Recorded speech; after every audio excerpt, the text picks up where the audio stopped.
লীলাটি না এমন ভাবে শুনবেন এই শোনা যেন আপনাদের ব্যর্থ না হয়। এই শোনা যেন এমন শোনা হয় যেন আপনাদের মনে থাকে যে আমরা আস্বাদন করেছিলাম এক ভক্ত চরিত্র। আজ আমরা যে লীলা আস্বাদন করব, আমরা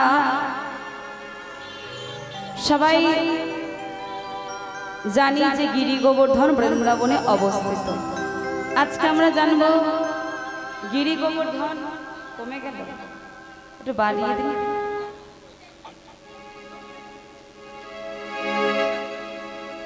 গিরি গোবর্ধন কোথা থেকে সৃষ্টি হয়েছে, কেনই বা সৃষ্টি হয়েছিল? আমরা সবাই দেখেছি বৃন্দাবনে পর্বত রূপে আছে, কেনই বা বৃন্দাবনে গেল গিরি গোবর্ধন? আমরা সবাই দেখেছি যে ভগবান শ্রীকৃষ্ণ তার বাম হাতের কনিষ্ঠা আঙুলের ওপর গিরি গোবর্ধন ধারণ করেছিলেন, কিন্তু কেনই বা ধারণ করেছিলেন এত বড় একটা পর্বত? আজকে আমরা জানব। তাই আমাদের লীলার বিষয়বস্তু হলো গিরি গোবর্ধনের কৃষ্ণ সাধনা। গিরি গোবর্ধনের কৃষ্ণ সাধনা, গিরি গোবর্ধনের কৃষ্ণ সাধনা, গিরি গোবর্ধনের কৃষ্ণ সাধনা।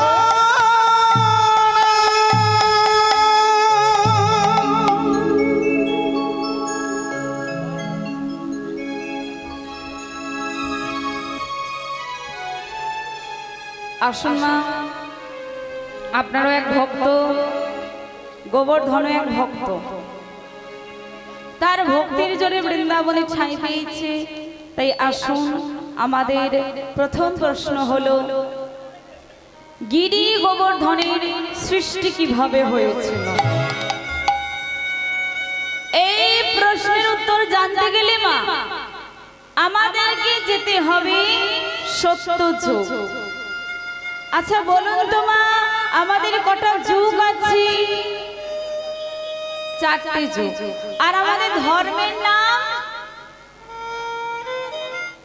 সনাতন ধর্ম। সনাতন ধর্ম অনুযায়ী 4টে যুগ: সত্য, ত্রেতা, দ্বাপর, কলি। 4টে যুগ আমরা জানি।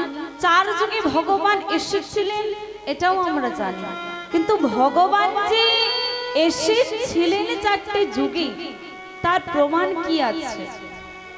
কি গো, যার জন্য আমরা বুঝতে পারবো যে ভগবান এসেছিলেন 4টে যুগে। আচ্ছা বলুন তো মা, আমাদের এই কলি যুগে ভগবান কোথায় এসেছিলেন? পশ্চিমবঙ্গের নদিয়া জেলার শ্রীধাম নবদ্বীপ ধামে। নবদ্বীপ কেউ গেছেন মা? তাহলে বাবা এখন নিশ্চয়ই দেখেছেন, এখনো সেই পুরনো মাটির ঘর দেখেছেন, এখনো সেই নিম গাছটাও রয়েছে। তাহলে বুঝলাম কলি যুগে ভগবান এসেছেন, তার প্রমাণ তিনি রেখে গেলেন। তার আগের যুগটাই জানবা ত্রেতা যুগ। ত্রেতা যুগে ভগবান কোথায় এসেছিলেন? কোথায় এসেছিলেন ত্রেতা যুগে? অযোধ্যায় রামচন্দ্র রূপে। আজও আছে রাম মন্দির, আজও জন্মস্থান আছে, জন্মভিটা আছে, যারা গেছেন দেখেছেন। তার আগের যুগটাই জানবা দ্বাপর যুগ। দ্বাপর যুগে ভগবান কৃষ্ণ কোথায় এসেছিলেন? কোথায়? অন্য কোথাও নয়, মথুরা নগরী কংসের কারাগার। আজও আছে কারাগার, আজও শ্যামকুণ্ড আছে, রাধাকুণ্ড আছে, কালীয় দমনের স্থান আছে, যারা গেছেন দেখেছেন। তাহলে মা এই যে 3টে যুগ, 3টে যুগে আমরা মনে করলে চলে যেতে পারবো, বাসে করে, ট্রেনে করে, প্লেনে করে আমরা মনে করলেই ভগবান যে স্থানে এসেছেন আমরা দর্শন করতে পারবো। কিন্তু প্রশ্ন হলো মা, সত্যযুগ, সত্যযুগে ভগবান কোথায় এসেছিলেন? কি গো মা, আমরা কেউ জানি যে সত্যযুগে ভগবান কোথায় এসেছিলেন? আমরা যেতে পেরেছি সত্যযুগে, আমরা জানি না। কিন্তু মা গো, এটাই সব থেকে সহজ বস্তু যে সত্যযুগ, যে যুগটা নামের ওই সত্যযুগকে তারাই দেখতে পায় যারা জীবনে একটাও মিথ্যে কথা বলেনি, মিথ্যে কথার আশ্রয় নিয়ে চলেনি, যাদের জীবনটা 100% সত্য।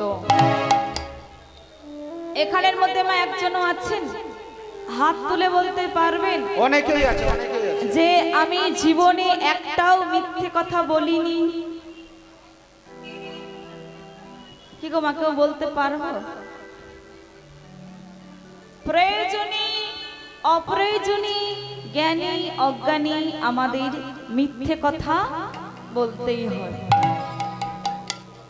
তাহলে মা, ওই সত্যযুগকে তাহলে কারা দেখতে পায়?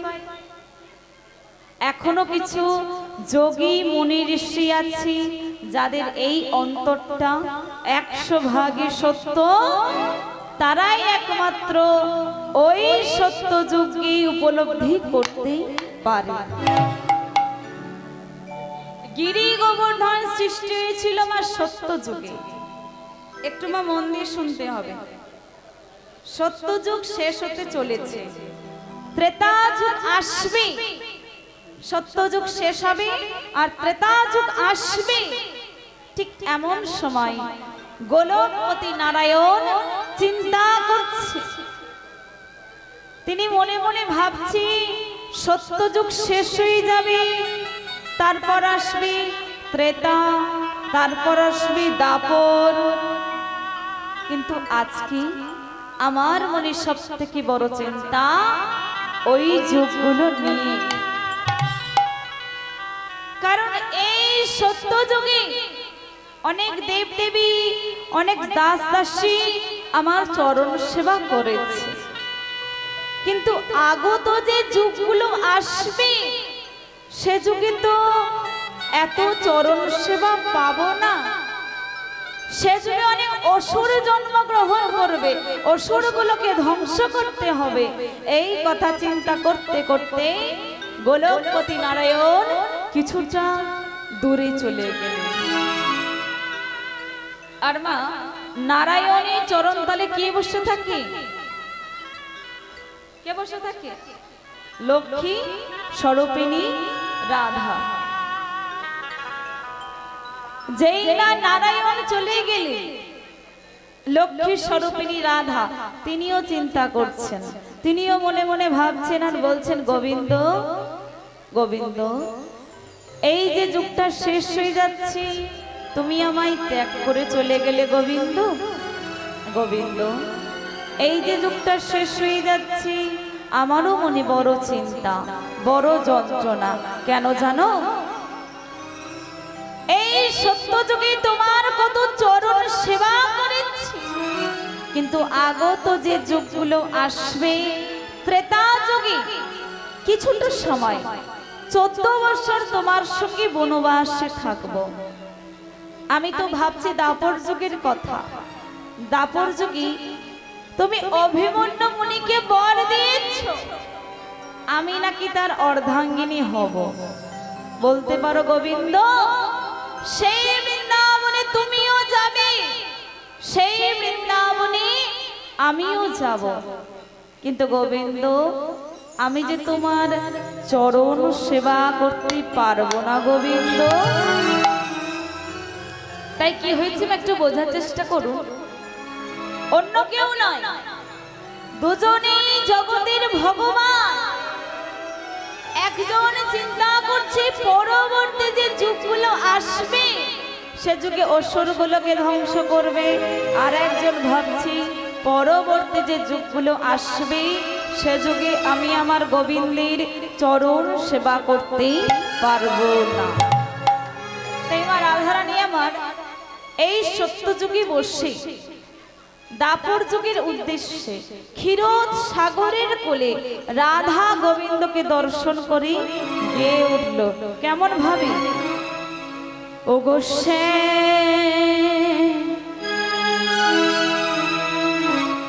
বাজিও না তব বাঁশরি, বাজিও না তব বাঁশরি। ও গোসে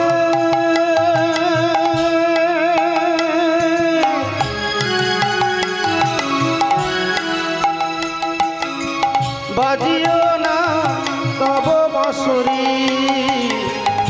বাজিও না তব বাঁশরি। ও গোসে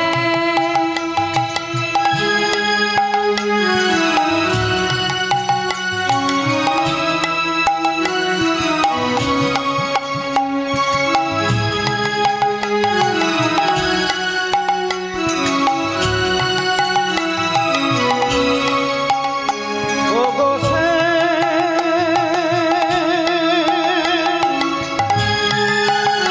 ও গোসে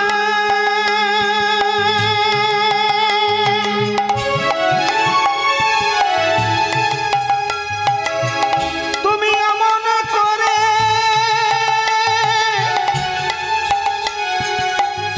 আর বাজায়ো না,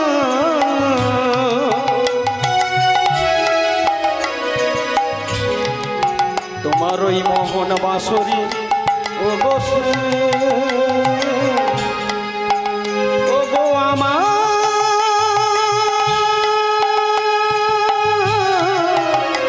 প্রাণ না, ও গো শ্যাম শ্যাম শ্যাম বাজিও না তব বাঁশরি, বাজিও না তব বাঁশরি, বাজিও না তব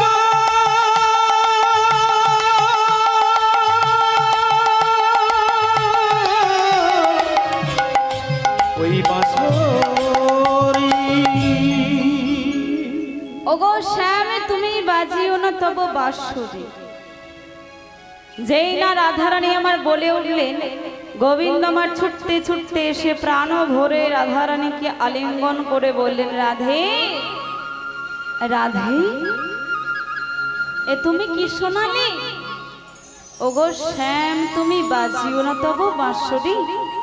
রাধে রাধে, আমি তো এ যুগে বাঁশি বাজাইনি গোবিন্দ, আমি তো আপনাকে এ যুগের কথা বলিনি, আমি তো আপনাকে সেই যুগটার কথা বলেছি যে যুগে তুমি অভিমন্যু মুনিকে বর দিয়েছ আমি নাকি তার অর্ধাঙ্গিনী হব। বলতে পারো গোবিন্দ, সেই বৃন্দাবনে তুমিও যাবে, সেই বৃন্দাবনে আমিও যাব, কিন্তু গোবিন্দ আমি যে তোমার চরণ সেবা করতে পারবো না গোবিন্দ।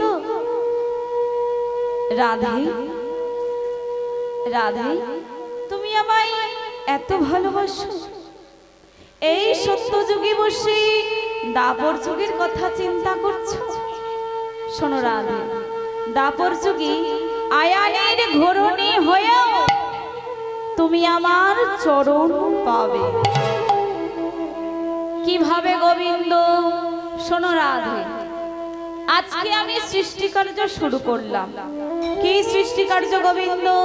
শোনো রাধে, এই যে তোমার নয়নের জল ক্ষীরোদ কুলের মাটিতে পড়েছে, এই নয়নের জল থেকে সৃষ্টি করলাম একটা পর্বত, যার নাম দিলাম আমি গিরি গোবর্ধন পর্বত। তাহলে আমার গিরি গোবর্ধন কোথা থেকে সৃষ্টি হয়েছে? রাধার নয়নের জল থেকে। আর কোথায় সৃষ্টি হয়েছে?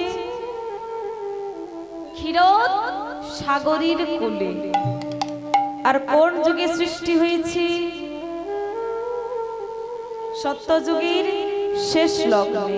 সত্যযুগ শেষ হতে চলেছে, ত্রেতাযুগ আসবে, ঠিক এমন সময় গিরি গোবর্ধন সৃষ্টি হয়েছে।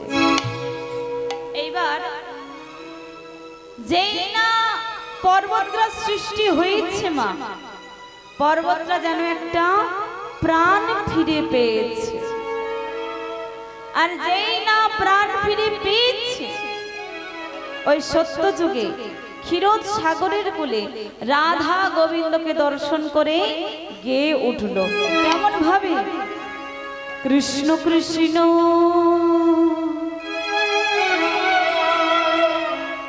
দয়ালো কৃষ্ণ প্রেমময়ী তুমি হে কৃষ্ণ। কৃষ্ণ কৃষ্ণ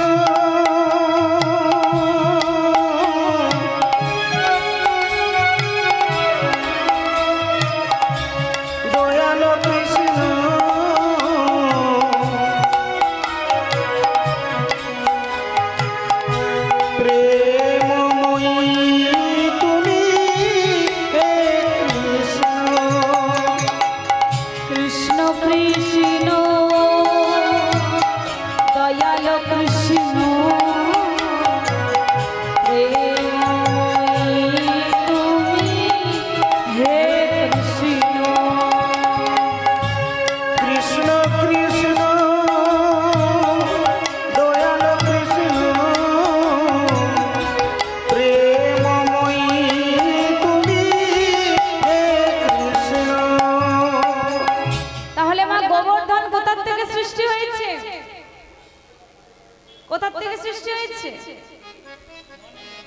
মনে আছে?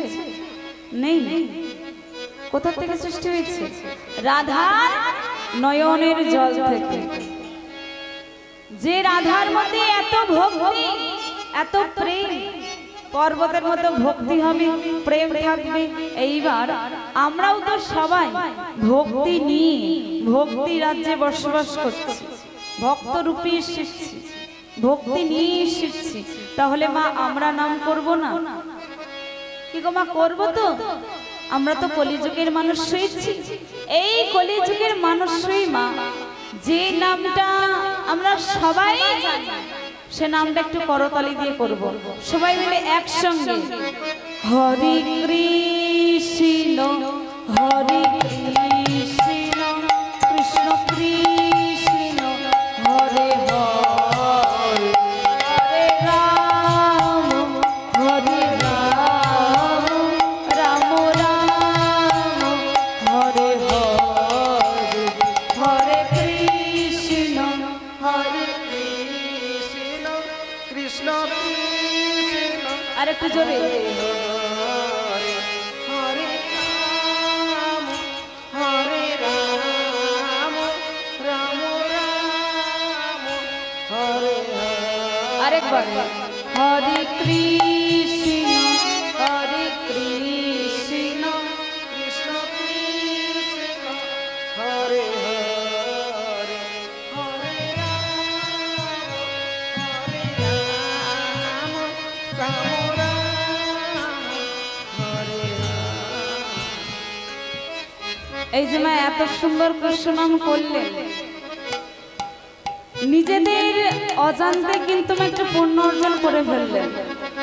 আর আমি যদি জানতাম যে এই জায়গার মায়েরা বাবারা এত সুন্দর কৃষ্ণ নাম করবে, তাহলে তো আমি এদের আর কাউকে নিয়েই আসতাম না। চলে যাবে, চলে যেতে পারো, কারণ মায়েরা আছে। কি গো মা, থাকবেন তো? থেকে যাক, এখন দুপুরবেলা থাকবে? আচ্ছা, আজকের দিনটা চলে এসো, পরের বার যখন আসবেন নিয়ে আসবো না। আরে আজকের দিনটা চলে এসো। কেউ কেউকে ধরে আনার মতো নেই কেউ। আজকের দিনটা চলে এসো, পরের বার যখন আসবো নিয়ে আসবো না, কারণ মাইরা আছে। রোদ দূর বেরিয়েছে, রোদ দূর তো সহ্য নেই, তুমি চলে যাচ্ছে।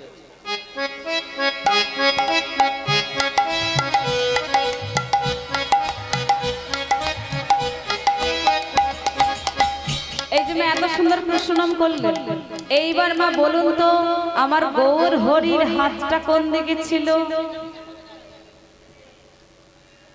কি গো মা, কেমন ছিল? ওপর দিকে ছিল?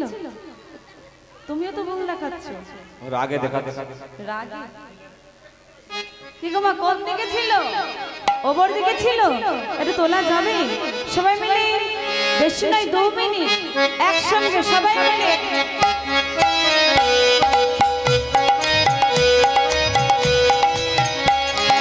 হরে কৃষ্ণ কৃষ্ণ কৃষ্ণ হরে হরে, হরে রাম রাম রাম হরে।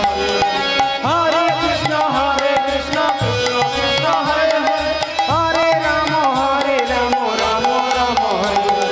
হরে কৃষ্ণ কৃষ্ণ কৃষ্ণ হরে হরে, হরে রাম রাম রাম রাম হরে। হরে কৃষ্ণ কৃষ্ণ কৃষ্ণ হরে হরে, হরে রাম রাম রাম হরে।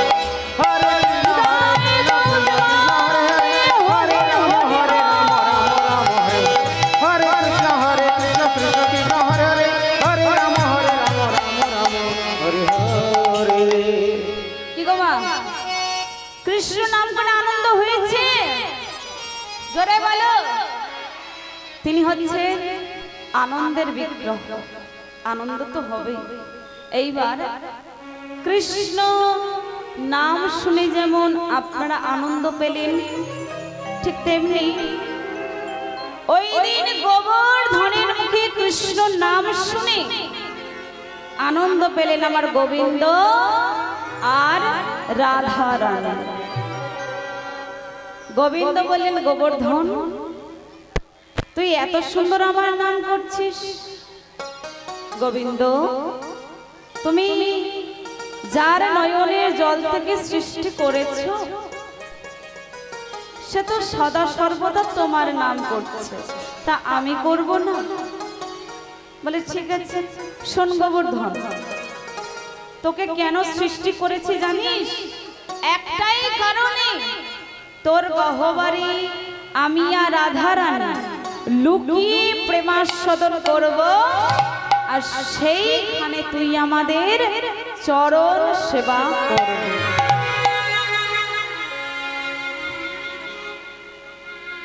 শোন, আমাদের চরণ পেতে গেলে তোকে একটা পরীক্ষা দিতে হবে। যদি তুই পরীক্ষায় পাশ করিস তবেই তোকে বৃন্দাবনে পাঠাবো, নচেত নয়। তাই মাগো, সত্যযুগ শেষ হয়েছে, ত্রেতা যুগ এসেছে। ত্রেতা যুগে অযোধ্যায় জন্মগ্রহণ করেছে আমার প্রভু রামচন্দ্র রূপে। আর ওই গোবর্ধনকে পরীক্ষা করার জন্য তার দ্বিতীয় জন্মটা কোথায় দিয়েছে না, আমাদের ভারতবর্ষের দক্ষিণে একটা দেশ আছে যার নাম হলো শ্রীলঙ্কা। ওই শ্রীলঙ্কার শালবনির জঙ্গলে একটা মুনির পুত্র রূপে। কোন মুনির পুত্র রূপে? বৈষ্ণব কবি কলম দিলেন মা, একটু মন দিয়ে শোন। কোন মুনির পুত্র রূপে?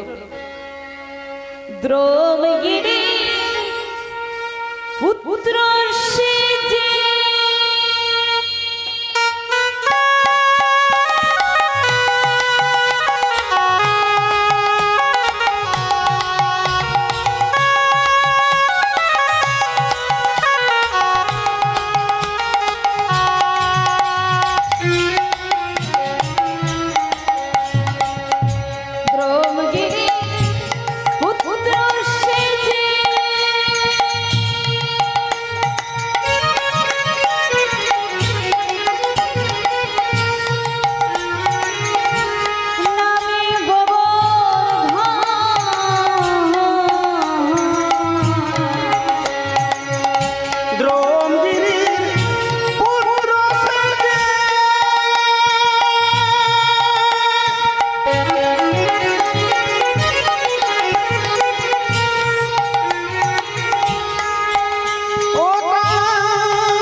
বললেন,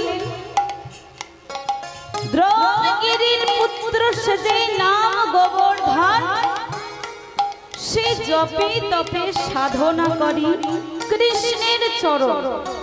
আচ্ছা মা বলুন তো, ত্রেতা যুগে কি কৃষ্ণ নাম ছিল? কি গো মা, ছিল? রাম নাম ছিল। তাহলে মা বৈষ্ণব কবি বললেন জপে তপে কৃষ্ণ নাম। কি গো মা, বৈষ্ণব কবি কি তাহলে ভুল লিখলেন? দেখুন মা, বৈষ্ণব কবি তো ভুল লিখতে পারেন না। তিনি বললেন ত্রেতা যুগে ভগবানের ওই একজনই ভক্ত ছিল, একটাই ভক্ত ছিল যে রাম নাম করত না, কৃষ্ণ নাম করত। কেন করত না? সে যখন সৃষ্টি হয়েছিল রাধা রূপ দর্শন করেছিল, কৃষ্ণের রূপ দর্শন করেছিল, তাই সেই রূপটাকে মনে করে আজও শালবনির জঙ্গলে সে কি করে জানেন? সদাই কৃষ্ণ কৃষ্ণ কৃষ্ণ ভজে, সদাই কৃষ্ণ কৃষ্ণ কৃষ্ণ ভজে, কৃষ্ণ কৃষ্ণ কৃষ্ণ ভজে, সদাই কৃষ্ণ কৃষ্ণ কৃষ্ণ ভজে, আজ তুমি আমার জীবন, সদাই কৃষ্ণ কৃষ্ণ কৃষ্ণ ভজে, দেখা লোভে মদন, সদাই কৃষ্ণ কৃষ্ণ কৃষ্ণ ভজে, আমার জীবন, সদাই কৃষ্ণ কৃষ্ণ কৃষ্ণ ভজে, হরে হরে হরে, সদাই কৃষ্ণ কৃষ্ণ কৃষ্ণ ভজে, হরে হরে বলে কৃষ্ণ কৃষ্ণ কৃষ্ণ হরি হরি হরি বলে, কৃষ্ণ কৃষ্ণ সদাই কৃষ্ণ কৃষ্ণ কৃষ্ণ ভজে, জপে তপে সাধনা করে কৃষ্ণের চরণ, জপে তপে সাধনা করে ও সে কৃষ্ণের চরণ। তাহলে আমি একটা মন দিয়ে শুনতে হবে। সত্যযুগ শেষ হয়েছে, ত্রেতা যুগ এসেছে। ত্রেতা যুগে অযোধ্যায় আমার প্রভু জন্মগ্রহণ করেছেন রামচন্দ্র রূপে, আর ওই গোবর্ধনকে পরীক্ষা করার জন্য দ্বিতীয় জন্মটা দিয়েছে শ্রীলঙ্কার শালবনির জঙ্গলে।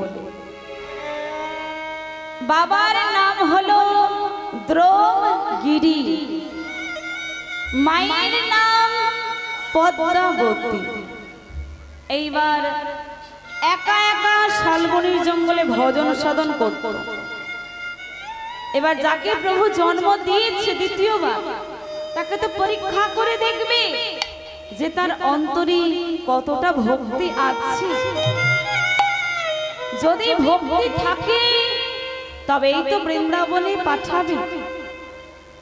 এইবার পরীক্ষা করবে কি? পরীক্ষা করার আগেই ছেলেটা পাস করতে শুরু করেছে।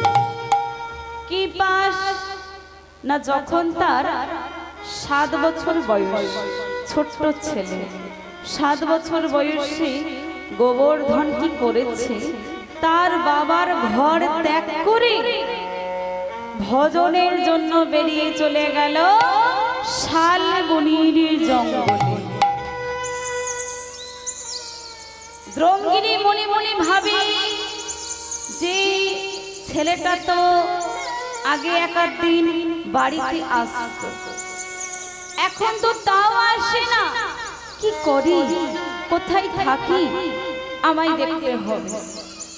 এই বলে মা ভোরবেলায় বেরিয়ে পড়েছে।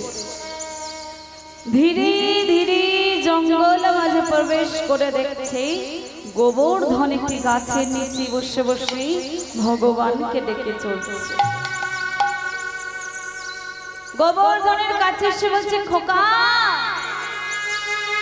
এই খোকা, খোকা, আগে তো তুই একার দিন বাড়িতে যেতিস, এখন তো তাও যাস না, কি করিস, কোথায় থাকিস? তোর যে মা অনেক চিন্তা করি। চল চল বাড়ি ফিরে চল।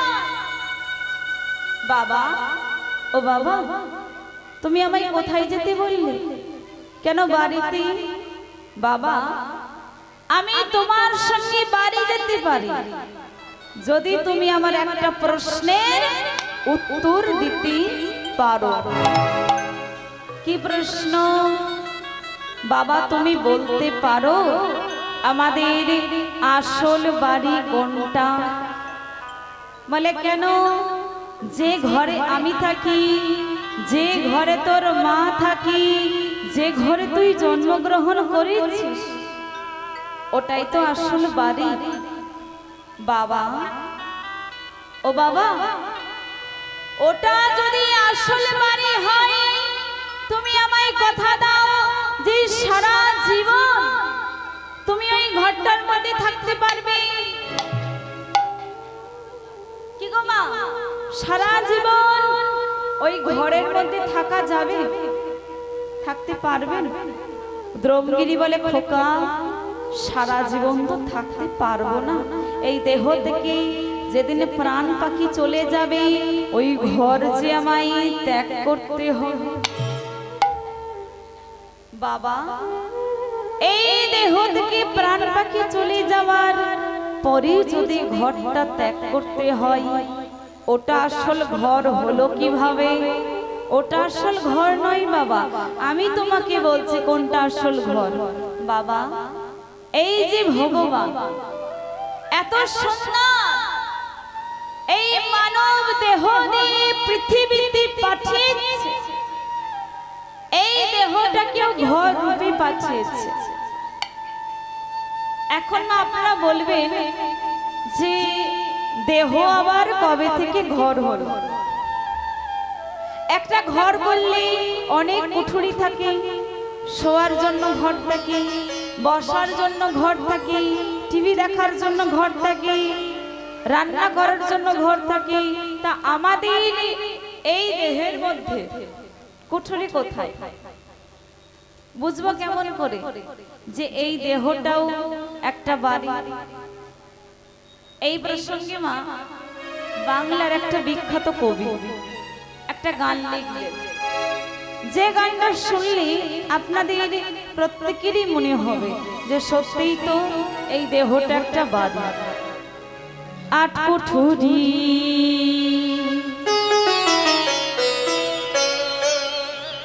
নয় দরজা,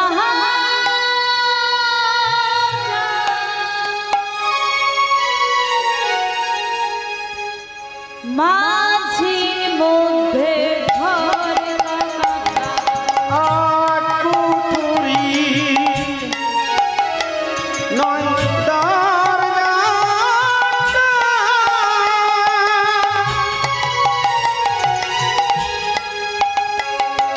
ওটার মাঝে মাঝে ঝড় কাটা।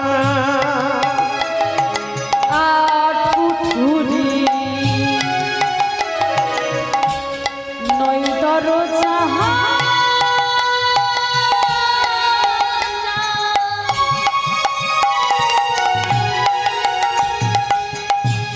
মাঝে মধ্যে ঝড় কাটা। আট কুঠুরি নয় দরজা,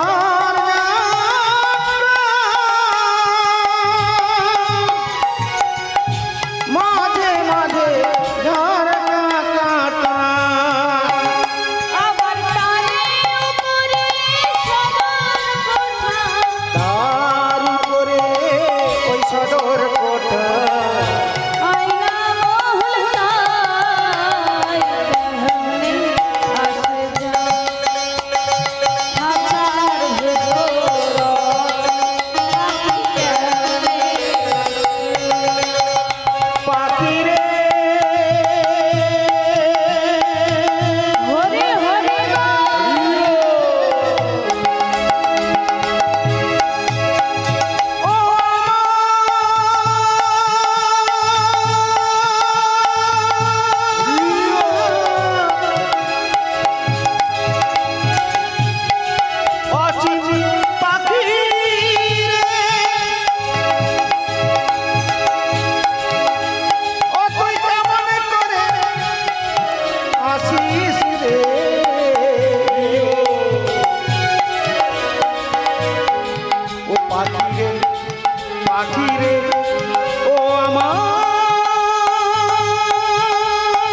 গানটি শোনেননি এমন কেউ আছেন? আমরা প্রত্যেকেই শুনেছি, কিন্তু বা মানে বুঝে কতজন শুনেছি? এই গানটা হলো লালন ফকিরের। এই লালন ফকিরের গান নিয়ে বিশ্বের দরবারে এত রিসার্চ, তার যে গানের কথাগুলো বা কত সুন্দর। আট কুঠুরি নয় দরজা, আমাদের এই দেহের মধ্যে 8টা কুঠুরি আছে আর 9টা দরজা আছে। এইবার যদি বলেন যে কোথায় আছি, দেখুন মা, সহজ সরল ভাবে যদি বলা যায় এর বাস্তবিক ব্যাখ্যাগুলো, তাহলে মা বুঝতে পারবেন। 8টা কুঠুরি পেয়ে যাবে। এখানে আমার যতজন মায়েরা বাবারা আছেন একটু মা গুনতে শুরু করুন, 8টা কুঠুরি পাবে। প্রথম দুটো কুঠুরি হলো আমাদের এই চোখের ভেতর দুটো কুঠুরি, কানের ভেতর দুটো কুঠুরি, নাকের ভেতর দুটো কুঠুরি। কি গো মা, কটা হয়েছে? 8টা। কটা হয়েছে? 8টা। 6টা হয়েছে। মায়েরা মন দিয়ে শুনছে, ভুল বললেই হবে। আর যেটাতে আমরা খাবার খাই 7টা, আর এই জায়গায় একটা সব থেকে বড় কুঠুরি আছে। 8 কুঠুরি পেয়েছেন। এবার হলো 9টা দরজা। 9টা দরজা কোথায় আছে দেখুন মা। এই যে আমাদের চোখ, এই চোখটাও কিন্তু আমাদের বন্ধ হয়ে যায়, হয়তো চোখ হলো দুটো দরজা, কানও বন্ধ হয়ে যায়, নাকও বন্ধ হয়ে যায়। এই যে মা কথা বলি মুখটা দিয়ে, এই মুখটাও কিন্তু বন্ধ হয়ে যায়। কটা হয়েছে? 7টা হয়েছে। আর দুটো দরজা দিয়েছে বলে ভগবান আমরা বেঁচে আছি, না হলে নিতাই গৌর হরি বল বলে তাহলে আমার 9টা দরজা পেয়েছেন। তার ওপর সদর কোঠা। সদর মানে কি? কি গো মা, সদর মানে কি? বলি না সদর দরজা। সদর মানে দরজা। দেখুন মা, আপনি একটা ঘর করেছেন, ঘর করে আপনি কি সোজা গিয়ে বিছানায় উঠে পড়তে পারবেন? পারবেন না। আপনাকে যেতে হলে দালানের ওপর দিয়ে যেতে হবে, আর দালানটাকে পরিচালনা করে সদর। তাহলে আমাদের এই দেহের মধ্যে সদর কোনটা? এই দেহটাকে পরিচালনা করে কি? দেহের মধ্যে সদর হলো আমাদের এই মাথাটা। দেখবেন মা, এই সদরটা যা ঠিক নেই, ওভার ব্রিজের নিচে পাগল হয়ে ঘুরছে। তার উপর সদর কোঠা, আয়না মহল। তাই আয়না মহল। তাহলে মা, আয়নার কাজ কি? লিপস্টিক মাখা। আয়নার সামনে কি করি? লিপস্টিক মাখছি, আয়না দেখে দেখে। তাহলে মা, আয়নার সামনে কি করি? নিজেকে একটু সুন্দরভাবে দেখি, তাই তো? তাহলে আমাদের এই দেহের মধ্যে আয়না কোনটা? চোখ। চোখ হলো আমাদের মনির আয়না। আয়না মহল। তাই খাঁচার ভেতর অচিন পাখি। খাঁচা তাহলে কোনটা? কোনটা? কি গো মা, কোনটা? এই যে ভগবান এত সুন্দর মানব দেহ দিয়ে পৃথিবীতে পাঠিয়েছে, এই যে দেহ, এই দেহটাকে খাঁচা রূপে পাঠিয়েছে। আর এর মধ্যে অচিন পাখি কোনটা? যেটাকে আমরা প্রাণ পাখি বলি, আত্মা বলি। এটা যদি বাবা আমাদের ছেড়ে চলে যায়, যেমন সুইচ মারলে যেমন আলো জ্বলে, ঠিক তেমনি আমাদেরও প্রাণের সুইচটা গোবিন্দের ঘরেই রাখা আছে। তিনি যেদিন মনে করবেন অফ করে দেবে, আর অফ করে দিলে কি হবে? সবাই আমরা এখানে নিতাই গৌর হরি বলে চলে যাব। তবুও মা দেখবেন আমরা অনেকে বলে থাকি, সবাই হয়তো বলি না, তবে মা দেখবেন অনেকে বলে থাকি যে ও আমার থেকে আগে মরবে। আমার যা শরীরের কন্ডিশন, আমি মনে হয় ওর আগেই চলে যাবে, ও মনে হয় আমার আগে যাবে। কি গো মা, বলি না?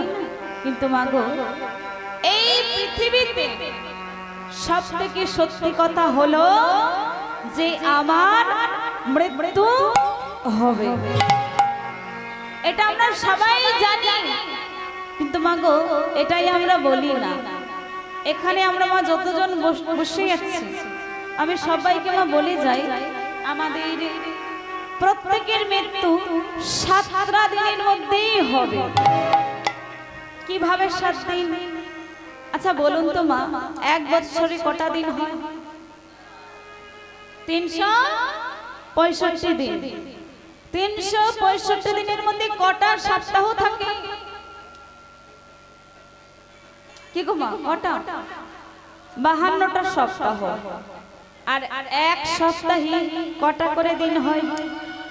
7 দিন। এইবার এখানে যতজন বসে আছে, যদি 40 বছরে মারা যায়, যদি 50 বছরে মারা যায়, যদি 60 বছরে মারা যায়, ওই 7টা দিনের বাইরে বেরিয়ে কি মরতে পারবো? তাহলে আয়ু কটা দিন হলো? 7 দিন। শুধু মা এইটুকু মনে রাখবেন। গোবর্ধন বলছি, বাবা ও বাবা, আমার যদি আসল কোনো বাড়ি থেকে থাকি, সেটা হলো এই দেহ বাড়ি। বাবা, আজ থেকে আমি আমার দেহ বাড়ি গোবিন্দ চরণে সঁপে দেব, তাকেই খোঁজ করব, কোথায় আছে আমার দয়াময়। আমি তোমার সঙ্গে যাব না, তুমি বাড়ি ফিরে যাও। বাবাকে বাড়ি পাঠিয়ে দিয়েছে, আর এদিকে গোবর্ধন একা একা শালবনির জঙ্গলে ভজন সাধন করছে। আর দেখতে দেখতে ত্রেতা যুগে সীতাকে হরণ করে নিয়ে চলে গেল কে? কংস, রাবণ। মায়ের সবই জানে। রাবণ যখন সীতাকে হরণ করে নিয়ে যায়, সীতা উদ্ধারের জন্য রামচন্দ্র কাতর হয়ে একটা নদীর তীরে এসেছিল, যার নাম হলো সিন্ধু নদী। আর যেই না নদীর সামনে এসেছে, দেখছে নদীতে একটা সেতু বন্ধন করতে হবে। রামচন্দ্র মনে মনে ভাবছে, এক কাজ করলে হয় না, আমার তো একটা ভক্ত আছে, সত্য যুগে সৃষ্টি করেছিলাম পর্বতের রূপ দিয়ে, আর এই ত্রেতা যুগে তাকে দিয়েছি মানব রূপ। আর এই মানব রূপ পেয়ে সে এখনো আমার নাম করে চলছে। আচ্ছা, ওকে যদি এই জায়গায় নিয়ে সে পর্বতের রূপ দিই, তাহলে তো সেতু বন্ধন হয়ে যাবে। এক কাজ করি, ওকে এই জায়গায় নিয়ে আসি। আচ্ছা মা, গোবর্ধন কোথায় আছে? শালবনির জঙ্গলে। আর আমার প্রভু রামচন্দ্র আছে সিন্ধু নদীর তীরে। তাহলে গোবর্ধনকে আনতে যাবে কে? তুমি যাবে? আর কেউ যাবে? দুজনে মিলে যাবেন? কি গো, আর কেউ যাবেন? আপনারাও যাবেন? ঠিক আছে। এইবার রামচন্দ্রের মনে পড়েছে, আমার আরো একটা প্রিয় ভক্ত আছে, তাকে বললে কেমন হয়? প্রিয় ভক্তটা কে? পবনপুত্র হনুমান। রামচন্দ্র স্মরণ করেছে, এই যে পবনপুত্র, শোনো, তুমি চলে যাও শালবনির জঙ্গলে, গিয়ে দেখবে গোবর্ধন বসে বসে কি নাম করবে? কৃষ্ণ নাম। শোনো, তুমি ওকে ওই কৃষ্ণ নাম করে শালবনির জঙ্গল থেকে সিন্ধু নদীর তীরে নিয়ে আসবে। বলে প্রভু আমি এই যাব আর এই আসব। এই বলে পবনবন্তর হনুমান পবনের মতো গতিতে ছুটতে ছুটতে চলেছে। কেমন ভাবে? কবি সমবন কি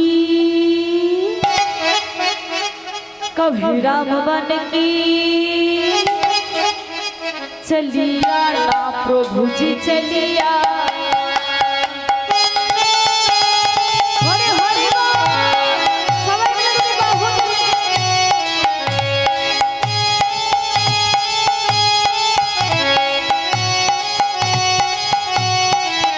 कभी राम बन के कभी श्याम बन के चलिया ना प्रभु जी चलिया।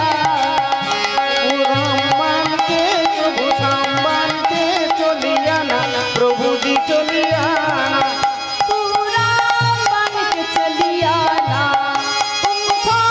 बन के चलिया तू राम बन के चलिया ना बन के चलिया सीता साथ लहगे धनुर्बाण लहगे चलिया ना प्रभु जी चलिया। सामने के धनु सामने के चलिया ना प्रभु जी चलिया सीता साथ लहगे धनुर्बाण लहगे चलिया ना प्रभु जी चलिया। सीता सामने के धनु सामने के चलिया ना प्रभु जी चलिया चलिया ना प्रभु जी चलिया प्रभु जी चलिया चलिया ना प्रभु जी चलिया এই যে কে তুমি গো ওখানে দাঁড়িয়ে আছো দেখতে পাচ্ছ? লেজো দেখতে পাচ্ছ? ও মা এবার লেজো দেখতে পাচ্ছে। কে দাঁড়িয়ে আছে? পবনবন্ত হনুমান।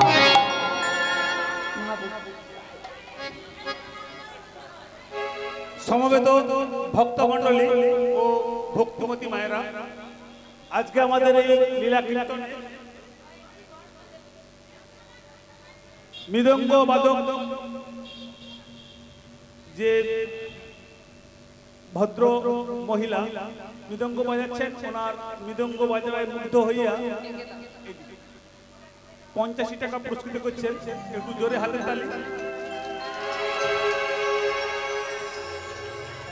আপনাদের মধ্যে যদি কেউ প্রসাদ খেতে বিরত থাকেন, আপনারা প্রসাদ সংগ্রহ করবেন, প্রসাদ খাবেন, তারপর থেকে কীর্তন গান শ্রবণ করবেন। এইটুকু আমাদের অনুরোধ। শুরু করুন। জয় নিতাই জয় গৌর। যেই নামা দূর থেকে হনুমানকে দেখতে পেয়েছে, বলে কে আপনি এই জায়গায় কেন?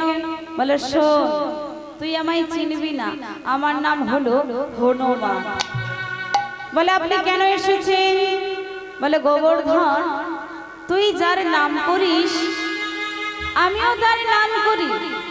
তুই জানিস না, তুই যার নাম করছিস সেই ত্রেতাযুগে অযোধ্যায় এসেছে রামচন্দ্র রূপে, আর সেই প্রভুই তোকে স্মরণ করেছে, তুই তার চরণ সেবা করবি।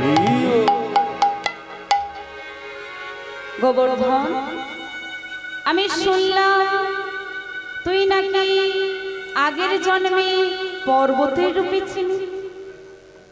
গোবর্ধন, যাবি আমার সঙ্গে ওই সিন্ধু নদীর তীরে, ওখানে সেতু বন্ধনের প্রয়োজন, আর তুই পর্বতের রূপ ধরে সীতামাকে উদ্ধার করার জন্য হেঁটে যাবে আমার প্রভু, যাবি আমার সঙ্গে। যেই না কথা বলেছে, গোবর্ধন সঙ্গে সঙ্গে বলছে আমি এখনই যাব, আমাকে নিয়ে চলো। এই বলে মা হনুমান কি করেছে, গোবর্ধনকে কাঁধের মধ্যে বসিয়ে শালবনির জঙ্গল থেকে সিন্ধু নদীর তীরে নিয়ে গেল। কিন্তু মা গো, এখানে একটা অঘটন ঘটে গেল। অঘটনটা গোবর্ধনের জন্য। যে গোবর্ধনকে প্রভু স্মরণ করেছিল সিন্ধু নদীতে সেতু বন্ধন করবে, কিন্তু হনুমানের শালবনের জঙ্গলে যেতে আর সিন্ধু নদীর তীরে আসতে এত সময় লেগেছিল। এর মধ্যে প্রভুর অজস্র বানর রূপী ভক্ত হাতে করে মুখে করে ছোট ছোট পাথর নিয়ে এসে সেতু বন্ধনের কাজ সমাপ্ত করেছে।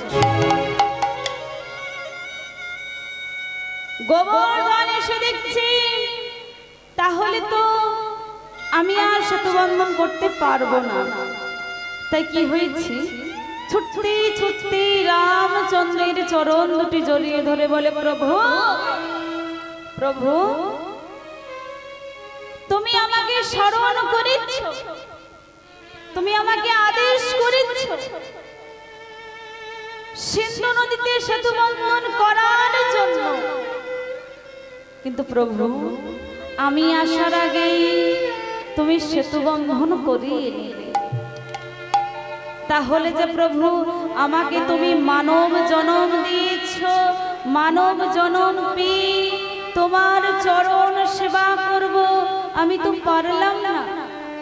শোনো প্রভু, আমি যদি তোমার চরণ সেবা না করতে পারি, ওই সিন্ধু নদীর জলে আমার দেহ বিসর্জন দেব। যেই না বলেছে নিজের দেহ বিসর্জন দেবে, রামচন্দ্র বলে উঠল, গোবর্ধন গোবর্ধন আমার চরণ পাশনি বলে নিজের দেহ বিসর্জন দিবে? ওরে গোবর্ধন, এত সহজে আমার চরণ পাওয়া যায় না গোবর্ধন। আমি যে ভগবান, আমি ভক্তকে প্রতিটা পদে পদে পরীক্ষা করি, এত সহজে আমার চরণ পাওয়া যায় না। কি গো মা, ভগবানের চরণ পাওয়া এত সহজ, এত সহজে পেয়ে যাব? এর জন্য কত কষ্ট করতে হয়, কত যন্ত্রণা সহ্য করতে হয়। এর উদাহরণ মা যুগে যুগে পেয়েছে। ভগবানের চরণ পাওয়ার জন্য প্রহ্লাদ মহারাজ কত কষ্ট করেছিল। ভগবানের চরণ পাওয়ার জন্য মা এমন এক ভক্ত যার শরীরে হাজারো তীর গেঁথেছিল, তীরের বিছানায় শুয়েছিল, একদিন দুই দিন নয়, 58টা দিন। কে সেই ভক্ত? গঙ্গাপুত্র ভীষ্ম। ভীষ্ম তাহলে মা কতটা কষ্ট করেছিল? সেই কষ্টের কথা শুনলে আমরা মা অবাক হয়ে যাব।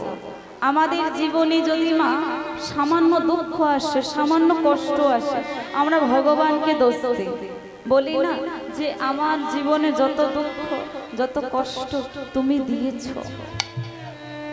কিন্তু গঙ্গাপুত্র ভীষ্ম, তার ছিল ইচ্ছা মৃত্যু। ইচ্ছা মৃত্যু থাকার পরেও সেই ভীষ্ম কত কষ্ট সহ্য করে ভগবানের চরণ। রামচন্দ্র বলছে, গোবর্ধন আমার চরণ পাশনি বলে নিজের দেহ বিসর্জন দেবি? শোন, আমি তোকে কথা দিচ্ছি, এমন এক ভক্ত আসবে যার সঙ্গে তুই চলে যাবি বৃন্দাবন। তবে শোন, বৃন্দাবনে গিয়ে শুধু আমার চরণ নয়, তুই সকল ব্রজবাসীর চরণ সেবা করবি। গোবর্ধন ভাবছি, তবে কি ফিরে যাব শালবনের জঙ্গলে? এক কাজ করি, ফিরে যাই। এই বলে মা ফিরে এসেছে শালবনের জঙ্গলে। আর দেখতে দেখতে সেই দিনে ভোরবেলা এক মুনিবর এসেছি সেই জঙ্গল মাঝে। মুনিবরের নাম পুলস্ত্য মুনি। পুলস্ত্য মুনি কি জেনে রাখবেন, আকাশী 7টা ঋষি নিয়ে গঠিত হয় সপ্তর্ষি মণ্ডল। ওই সাতটা ঋষির মধ্যে একটা ঋষির নাম হলো মুনিবার পুলস্ত্য। পুলস্ত্য মুনিকে ভগবান স্বপ্নাদেশ করেছেন, মুনিবার তুমি আমার ভজন সাধন করো, আমি তোমার ভজন সাধনে সন্তুষ্ট হয়েছি। তুমি যদি কোনো কৃষ্ণ ভক্তকে নিয়ে তীর্থে ভ্রমণ করতে পারো, তীর্থ ভ্রমণ শেষে আমি তোমায় সাক্ষাৎ দর্শন দেব।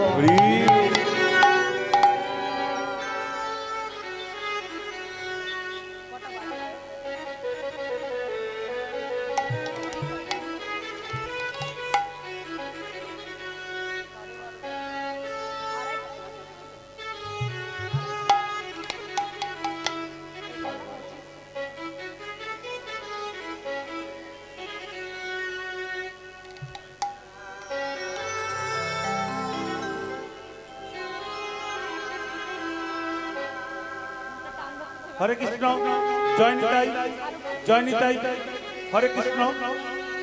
আপনারা শুনছেন লীলা কীর্তন। আজকে এই লীলা কীর্তন আপনাদের সামনে পরিবেশন করছেন মাননীয়া অনিন্দিতা বিষয়ী। ওনার গানে মুগ্ধ হইয়া 20 টাকা পুরস্কৃত করছেন আরতি বিশ্বাস মহাশয়া।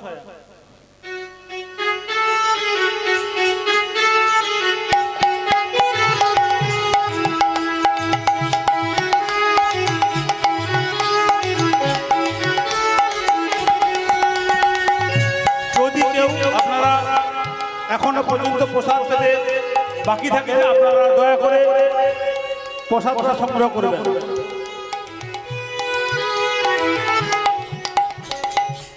জয় নিতাই, জয় গৌর। লীলাইমা ফিরে আসুন। ভগবান মুনিবারকে স্বপ্নাদেশ করেছেন, মুনিবার তুমি যদি কোনো কৃষ্ণ ভক্তকে নিয়ে তীর্থে ভ্রমণ করতে পারো, তীর্থ ভ্রমণ শেষে আমি তোমায় সাক্ষাৎ দর্শন দেব। এইবার কৃষ্ণ ভক্ত খুঁজতে খুঁজতে শালবনের জঙ্গলে চলে এসেছে মুনিবর। এসে দেখছি মহানন্দী কৃষ্ণ নাম করছে গোবর্ধন। গোবর্ধনের কাছে এসে বলছে, গোবর্ধন, এই গোবর্ধন, গোবর্ধন তুই কৃষ্ণ নাম করিস? হ্যাঁ মুনিবর, আমি কৃষ্ণ নাম ছাড়া কিছু জানি না। গোবর্ধন, আমার না মনের ইচ্ছা আমি একটু তীর্থ ভ্রমণ করব, তা তুই কি আমার সঙ্গে যাবি? যেই না কথা বলেছে গোবর্ধনের মনে পড়েছে, আমাকে তো প্রভু রামচন্দ্র বলে দিয়েছে যে এমন এক ভক্ত আসবে যার সঙ্গে আমি বৃন্দাবনে চলে যাব। তবে কি এই সেই ভক্ত? আমি কি এই ভক্তের সঙ্গেই যাব? না না, আমি একবার জিজ্ঞাসা করি। মুনিবার, মুনিবার, আগে আপনি বলুন তো আপনি কোন কোন তীর্থে যাবেন? বলে, শোন, আমি প্রথমে যাব গয়া, তারপর যাব কাশী, তারপর যাব মথুরা, আর সবার শেষে আমি যাব বৃন্দাবনে। যেই না বলেছে বৃন্দাবনে যাবে, গোবর্ধন বলে হলো, মুনিবার আমি আপনার সঙ্গে যাব, আমাকে নিয়ে চলুন। বলে ঠিক আছে চল, দুজনে মিলে যাব। যেই না যাবে বলেছে, মুনিবার বলছে ঠিক আছে চল, দুজনে মিলে একসঙ্গে যাব। আমার মনে জেগেছি যাব আমি মধুর বৃন্দাবন।